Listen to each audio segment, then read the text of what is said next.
திமுகவில் இருந்து விலகி நாம் தமிழர் கட்சியில் இணைந்த பெரியவர் ஒருவர் ஏன் சீமானை ஆதரிக்கிறேன் என்று கூறிய காரணங்கள் கேட்பவரை நெகிழ வைத்து உள்ளது. சீமானை தவிர வேறு யாருக்குமே இந்த கருத்து தோணலை. ஏன்னா அவர் இந்த மண்ணை நேசிக்கிறவர், மக்கள் நேசிக்கிறவர், உயிர்களை கூட நேசிக்கிறவர், மனுஷன் மட்டும் சின்ன உயிர்களுக்கு கூட அவர் யோசிக்கிறார்.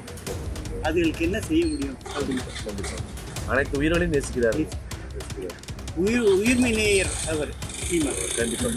அதனால அவருக்கு தான் தோணுது. மற்றவங்களாம் காக்க பற்றி நினைப்பாங்க. ஆமாம், அதனால காக்க பற்றி தான் நினைப்பாங்க. மக்களை பற்றி எங்களுக்கு கவலையே இல்லை.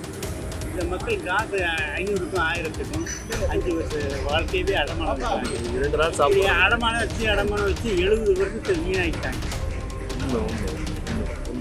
அதனால தான் நாட்டோட நிலைமை இந்த மாதிரி. அவங்க சிந்திக்க ஆரம்பிச்சாங்கன்னா இது மாறும் இல்லையா? பழைய தலைமுறை போய் புதிய தலைமுறை அவங்கள ஏமாற்ற முடியாது, சிந்திக்கிறவங்க. அதனால தான் இளைஞர்கள் அதிகமாக இருக்காங்க. ஆமாம், நம்ம வளர்ப்போம். உங்க ஆசீர்வாதம்லாம் வேணுங்கய்யா.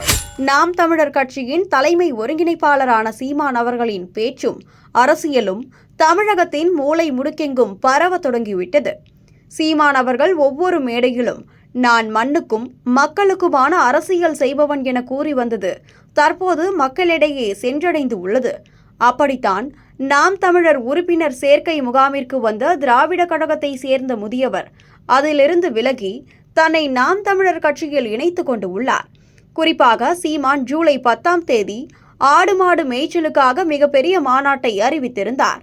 அதனை கேலி செய்யும் விதமாக ஆடு மாடுகளின் மாநாடு என சில திமுக உடன்பிறப்புகள் விமர்சனம் செய்து வரக்கூடிய நிலையில் சீமானுக்கு மட்டும்தான் உயிர்களை பற்றி நினைக்க தோன்றும். ஏனென்றால் அவர் உயிர்மை நேயவாதி என இந்த முதியவர் பதிலடி கொடுத்து உள்ளார்.